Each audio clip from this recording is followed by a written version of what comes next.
saja alias termanis di muka bumi ini. Dan saya akan menemani teman-teman semua dalam beberapa menit ke depan. Nah, seperti yang teman-teman sudah ketahui ini, Geser merupakan wadah untuk berbagi ilmu dan juga membahas hal-hal menarik terkait isu-isu remaja di tengah masyarakat. Namun, sebelum Bahtera berlayar lebih jauh lagi, eloklah kita sama-sama mendukung channel ini dengan cara like, komen, share, dan subscribe supaya teman-teman bisa sama-sama belajar dan juga mendapat informasi dari kami. Nah, pada kesempatan kali ini kita akan membahas tentang permasalahan remaja. Tapi saya tidak akan storytelling sendirian karena saya sudah ditemani oleh Kak Gio dan juga Kak Ivana. Halo Kakak, apa kabar? Halo Gen Rangers. Kak Ivana, boleh sedikit perkenalan untuk teman-teman di sana? Oke, halo semuanya. Perkenalkan, saya Ivana Sela Musyakuni. Saya finalis Duta Genre Provinsi Papua tahun 2020. Kak Gio? Halo semuanya, perkenalkan nama saya Giovanni Leru Tuanakota. Saya juga finalis Duta Genre Provinsi Papua tahun 2020. Oh iya, sebelum tong lanjut, tadi tong lupa salam genre toh, jadi tong sapa teman-teman sambil salam genre dulu. Salam genre. Salam. Remaja genre. Sehat, cerdas, ceria. Genre Indonesia. Saatnya yang muda yang berencana. Nah, karena kali ini dia punya pembahasan cukup menarik, tapi sebelum itu saya mau tanya dulu. Kesibukannya kakak selama masa pandemi itu apa saja? Mungkin kakak sibuknya di kuliah saja atau mungkin ada part-time lainnya? Mulai dari Kak Iyo, Kasela dulu Ya, kalau saya kesibukan kampus kuliah, saya di Universitas Cendrawasih. Selain itu juga saya lebih aktif di gereja sih untuk mengisi waktu-waktu luang saya. Oke, keren sekali kakak. Kalau saya sendiri, saya juga kuliah, saya mahasiswa aktif semester 1 di Universitas Samratulangi Manado. Untuk kesibukan saya sendiri, ya pasti kayak biasanya, bangun, makan, kuliah online, tidur, ya begitu-begitu saya hidup saya. Jadi ulang-ulang terus Ya, setiap hari betul, gitu. Oke, dong langsung saja bahas topik kali ini yaitu permasalahan atau kenakalan remaja. Tapi sebelum itu saya mau tanya dulu sama Kak Gio dan juga Kak Sela. Menurut kakak, permasalahan atau kenakalan remaja itu seperti apa sih? Mulai dari mana dulu nih? Kak Gio? Oke. Jadi kalau menurut saya sih, kenakalan remaja itu tindakan yang dilakukan remaja di mana mereka menyimpang kepada orang yang lebih tua. Mereka melakukannya itu di lingkungan rumah, lingkungan sekolah juga, dan di lingkungan masyarakat. Sebagai salah satu contohnya nih, rokok, narkoba, seks beresiko, pacaran tidak sehat. Nah, terus body shaming juga itu salah satu kenakalan remaja sih, ya bully. Tapi kalau kamu bicara tentang kenakalan atau permasalahan remaja, Kak Gio pernah kan tidak mengalami hal tersebut? Kalau mengalami banyak sekali, Banyak sekali. tapi tidak bisa dihitungkan kan. Kalau Kak Ivana nih yang sudah cantik, tinggi, mungkin kakak pernah mengalami hal tersebut? Pernah dong, saya pernah waktu SMA, saya pernah dibully, bahkan body shaming juga saya sempat mengalaminya sih, sampai membuat saya insecure, merasa tidak percaya diri, saya sempat mengalaminya. Meskipun sudah seperti ini, tetap saja mengalami bully ya. Pasti dong. Oke. Nah, di sini kita sudah mendapat dua cerita dari para Gen Rangers yang berada di sana. Kita ambil dari link yang berada di bio Instagramnya @genrepapua. Nah, untuk teman-teman yang mau curhat tapi belum terada teman, kamu bisa saja langsung klik link yang berada di bio Instagramnya @genrepapua atau langsung saja chat up linknya. Nah, untuk soal kerahasiaan, kamu gak perlu khawatir lagi, itu pasti terjadi. Dan di sini sudah ada dua cerita. Yang pertama dari teman kita, ceritanya seperti ini. Selama saya bersekolah, saya sering melihat atau mengalami gangguan-gangguan berupa kata-kata dari teman-teman saya. Dengan cara memanggil saya dengan panggilan yang sebenarnya tidak enak didengar, yaitu ejekan gendut. Nah, ejekan-ejekan seperti ini sudah biasa bagi teman-teman saya, tapi mereka sesungguhnya tidak mengetahui apa yang dirasakan oleh saya. Bahkan ada beberapa orang di sekeliling saya sampai merasakan minder, depresi, stres akibat tindakan body shaming. Seperti ini. Kalau menurut kakak tanggapan apa? Kalau menurut kakak bagaimana dengan kisah dari teman kita ini? Body shaming ya. Jadi sama sih seperti yang tadi saya sudah sampaikan bahwa saya juga pernah mengalami body shaming. Teman-teman saya mengatakan saya kurus, saya bahkan dikatakan bahwa saya ini pemalas lah, seperti itulah yang membuat saya kayak aduh, jadi tidak bisa saya maju gitu. Bahkan banyak sekali kesempatan yang saya tidak ambil karena saya rasa insecure sama satu diri sendiri. Saya tidak bisa berani untuk melangkah. Nah, tapi itu sudah ketika saya mencari satu jati diri dan saya mulai renungkan bahwa tidak kok yang lu bilang itu tidak betul, dan sudah fokus sama satu hidup, fokus ke depannya apa yang saya mau lakukan, dan selagi itu positif, why not gitu.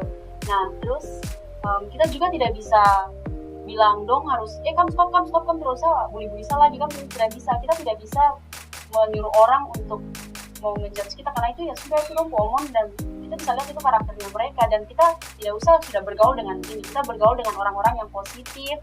Oh ya, salah satu contohnya kita masuk di komunitas genre Papua, itu juga bisa menjadi salah satu contoh kita bergabung di komunitas yang baik, orang-orang yang bisa membuat kita saling maju, saling berkembang, kita sama-sama menopang di situ. Nah, sekaligus juga kita bisa mengembang kita punya potensi, kita punya bakat, talenta yang kita miliki. Nah, sama ketika kita bertemu dengan orang-orang yang ejek-ejek kita, yang kata-katain kita ya sudah, kita cuma bisa mengatur kita punya respon saja. Kita mau respon, betul ya dia bilang saya kayak begitu, saya tidak bisa maju, betul ya saya nih gendut, saya nih kurus, saya nih jelek sekali, ya sudah, tidak boleh seperti itu. Kita harus ingat bahwa kita nih berharga, kita harus bersyukur sama kita punya hidup, apapun yang kita alami sudah pasti ada rencana Tuhan yang berindah buat kita punya hidup. Seperti itu. Saya sih berat sekali karena saya juga biasanya mengalami hal tersebut di SMA. Pernah beberapa kali teman-teman saya itu memanggil saya gendut, sampai saya juga terpuruk ya. Bagi mereka itu jokes, not me jokes. It's hurt me because kata-kata mereka itu membuat saya itu semakin down, sehingga ada beberapa kegiatan di sekolah saya tidak pernah mengikutinya karena saya pernah dapat dilihat itu sangat-sangat disayangkan. Tapi saya belajar dari sini bahwa ada teman-teman saya yang selalu membantu saya, mendukung saya, memberikan motivasi. Jangan kau pikir kata-katanya mereka, masih biar aja. Buat kata-kata mereka itu sebagai motivasi untuk kau. Nah, akhirnya saya bisa speak up di sini itu karena semua berkat dari mereka, teman-teman saya. Gitu. Ada juga satu kali saya itu orangnya nggak suka main di luar. Ya itu sih. Sampai mereka bilang, "Pul lemah sekali, pul laki-laki baru, itu cemen ya." Aku bilang, "Oke, tidak ada yang bisa merubah saya kecuali saya gitu. Aku punya kata-kata tidak akan merubah saya. Jadi ya saya tinggal aja di dalam kelas, walaupun dong main terserah dong." Nah di situ saya mulai speak up juga. Nah dengan ikut duta genre juga saya membuktikan kepada mereka bahwa kita itu bukan cuma hanya harus di lapangan, kita juga bisa di panggung sebesar ini.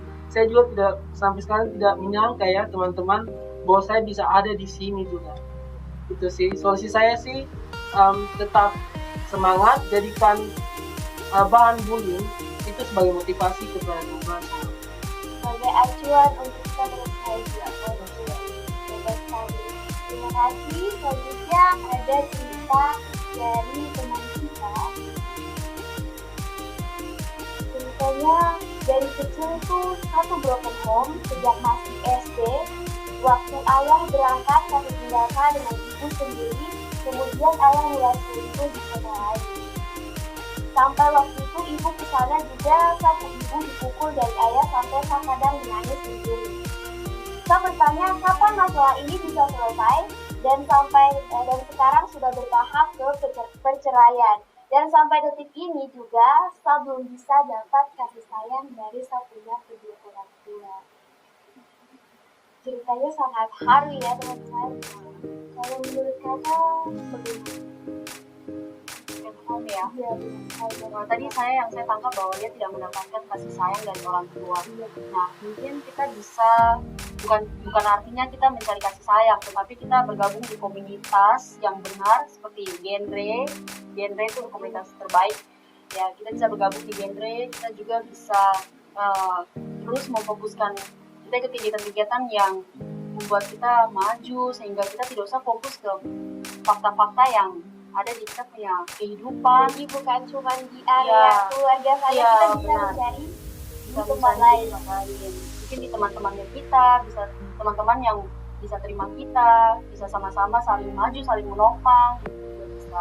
Karena kita nggak bisa memilih mau lahir di keluarga mana, yang ada cuma kita bisa bersyukur. Dan saya percaya ketika kita ketika punya pengalaman cerita hidup seperti itu pasti bisa menjadi berkat buat orang lain, dan kita bisa menguatkan orang lain juga, yang tentunya teman-teman yang lain kalau punya kasus yang sama, kita bisa saling cerita bahwa saya juga bisa kok, saya punya kehidupan seperti ini, tapi saya juga bisa maju, saya bisa bangkit, saya bisa berkarya, bahkan saya bisa berada di titik seperti ini juga, semua karena saya bisa bersyukur sama sapu hidup.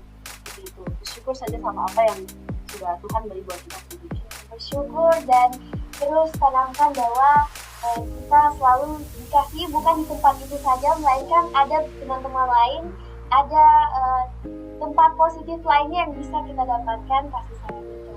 Nah teman-teman, di sini saya kembali ingatkan untuk teman-teman yang mau curhat tentang hal-hal seperti ini atau bahkan cerita lain, teman-teman bisa langsung saja klik link yang berada di bio Instagram @genrepapua atau langsung saja DM akunnya dan akan dijawab oleh adminnya sendiri.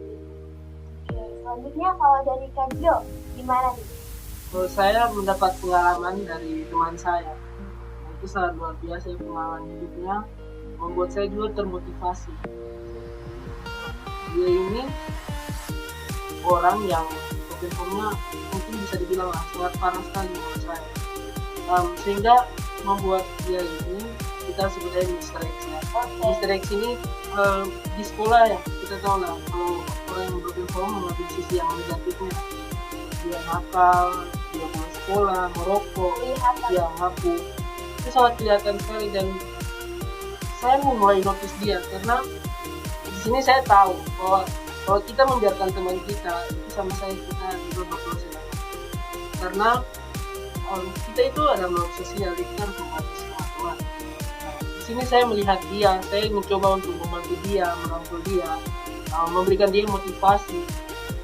Tapi ya begitulah, kita manusia, untuk merubah seseorang manusia itu sangat sulit. Dan sampai sekarang itu juga menjadi tugas untuk saya sendiri, menjadi pergumulan juga untuk saya untuk merubah teman saya ini, atau Mr. X inilah gitu.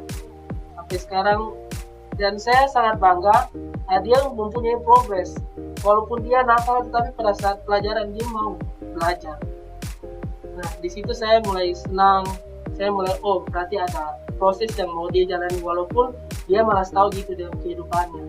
Itu sangat luar biasa. Jadi teman-teman, dari teman yang kita curhat ini, walaupun kita tidak mendapatkan kasih sayang dari orang tua, jangan pernah lupa bahwa ada teman-teman kita, ada Tuhan yang selalu mengasihi kita. Gitu teman-teman. Benar sekali.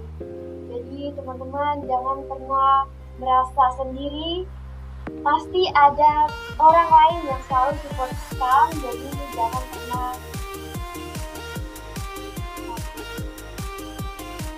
Oke, sayang sekali nih Gen-Rangers, kita sudah berada di penghujung acara. Maka dari itu saya meminta sedikit saja closing statement dari Kak Stella dan juga Kak Gio. Silakan.